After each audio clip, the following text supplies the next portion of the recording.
হরে কৃষ্ণ, সুপ্রভাত। আজকের দিনে প্রধান চিন্তা, আমিত্বের প্রভুত্ব হইতে মুক্ত হইতে পারিলেই জীবনে পূর্ণতা আসে। আজকের দিনে প্রধান উপদেশ, যখনই সম্ভব নিজের কথা ভুলিয়া যাও, বারবার অনেকবার। নিজেকে ভুলিতে না পারিলে সাধু জীবন যাপন করা যায় না।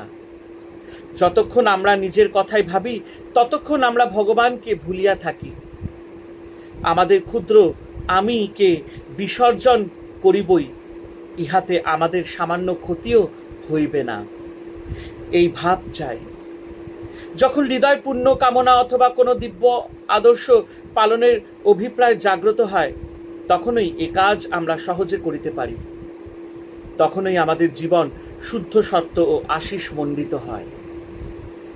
আজকের দিনে প্রার্থনা, হে পরম দয়াল প্রভু, আমি যেন এমন ভালোবাসা ও ধীর স্থির ভাবের অধিকারী হই যে কখনো কোনো জীবকে আঘাত না করি। আমি যেন এমন সৎ চিন্তা করি যে আমার প্রাণ মন ঊর্ধ্বগতি হয়। তুমিই যে একমাত্র কর্তা, এই কথা যেন সর্বদা আমার মনে থাকে। তুমিই যেমন বলাইবে তেমনই যেন বলি, তুমি যাহা করাইবে তাহাই যেন করি। তুমি যেমন ভাবাইবে তেমনই যেন ভাবি, চিরদিন যেন আমি তোমার হাতের যন্ত্রের মতো হইয়া থাকি। হরে কৃষ্ণ।